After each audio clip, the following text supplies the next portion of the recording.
বাংলা। আমরা নিরপেক্ষ নই, মানুষ ও সমাজের পক্ষে।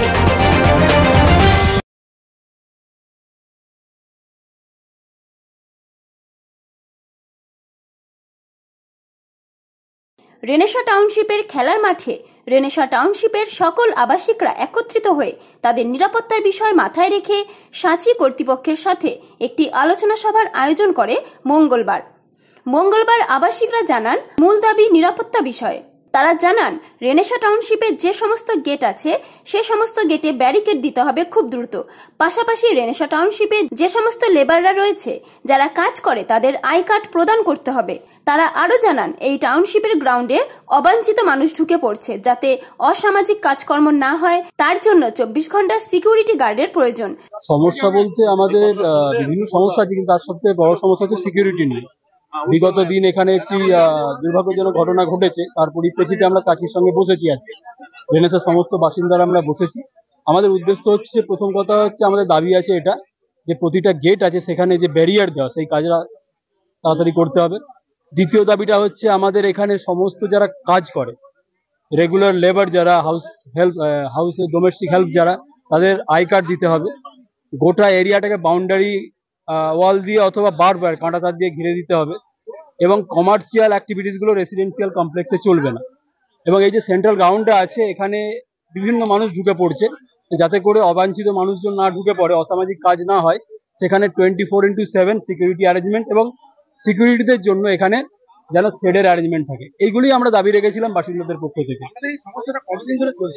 সমস্যাটা দেখুন, বিভিন্ন সময় বিভিন্ন সমস্যা আসছে।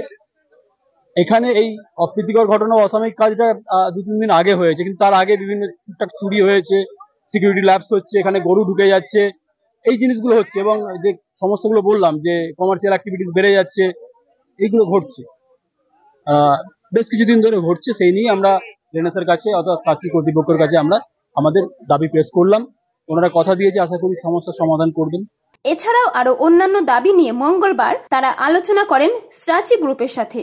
না, সমস্যা বলতে আমাদের মূল সমস্যা যেটা সিকিউরিটির সমস্যা, যে এখানে 24 আওয়ার্সের সিকিউরিটি, তার জন্য আমাদের আন্দোলন চলছে। আউটসাইডাররা গেট দিয়ে ঢুকে চলে আসছে, সেটা বন্ধ করতে হবে। তাদেরকে প্রপারলি আইডেন্টিফাই করতে হবে। যারা এখানে মেড আসে কাজ করার জন্য, তাদেরকে কার্ড দিতে হবে। যদি কেউ গেস্ট আসে, তার প্রপারলি তার যার বাড়িতে আছে হোস্টের নাম্বার নিয়ে তার সঙ্গে কথা বলে সঠিক জেনে তাকে তবে এন্ট্রি দিতে হবে। মানে কোনো রকম ভাবে যারা অবাঞ্ছিত লোক যেন এর মধ্যে আসতে না পারে, ফটো সেশনের জন্য লোক আসতে পারবে না, এই সমস্ত বিষয়গুলো।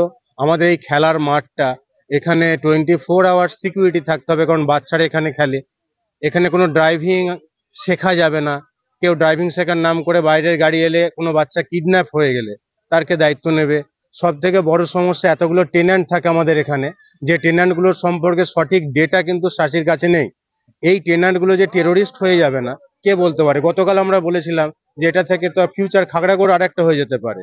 তো এইগুলোকে অঙ্কুরে বিনাশ করতে হবে। আর যেটা খুব খারাপ জিনিস শুরু হয়েছে, আমাদের গোডা আন্ডারপাস থেকে স্মার্ট হোম পর্যন্ত ওই রাস্তাটা এমনি অন্ধকার থাকে, পর্যাপ্ত লাইট নেই, আর ওখানে গেটটা সন্ধ্যের পর বন্ধ হয়ে যায়। ওই রোডটা রেড লাইট এরিয়া হিসাবে ইউজড হয়ে যাচ্ছে। তো সেখানটায় পেট্রোলিং বাড়াতে হবে।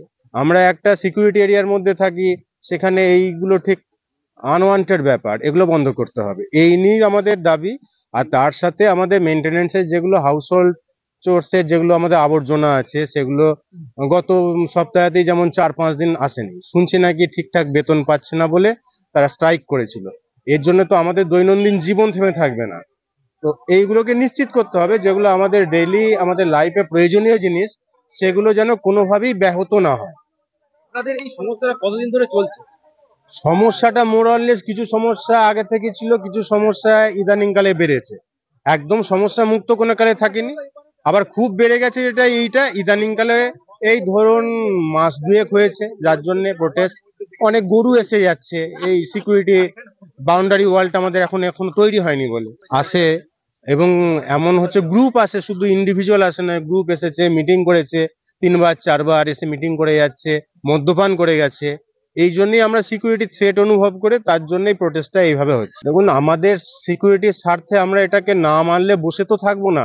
আমরা প্রশাসনকে অলরেডি জানিয়েছি, থানাতেও আমাদের এফআইআর এর কপি দিয়েছি, ডেপুটেশনের কপি দিয়েছি। তখন লিগ্যালি যা যা করার তা তো হবেই, তার সাথে বৃহত্তর আন্দোলন করতে হবে এবং আন্দোলনে সব সম্ভব। এই আমাদের এখানে আন্ডারপাসটা হচ্ছিল না, আমরা আন্দোলন করে সে আন্ডারপাসটা করতে পেরেছি, যেটা আমাদের এই বৃদ্ধি গেট থেকে যেটা ডাইরেক্ট আমাদের বাস স্ট্যান্ড যাওয়ার জন্য আন্ডারপাস, এটা তো আন্দোলন দিয়েই হলো, আইনে তো হয়নি। তো আন্দোলনে হয় না এমন কি ব্যাপার আছে? যখন আইন হবে না তখন আমাদেরকে এই বৃহত্তর আন্দোলনে সবাইকে একসাথে যেতে হবে। পূর্ব বর্ধমান থেকে দেবাশিস ঘোষের রিপোর্ট, আনন্দ বাংলা।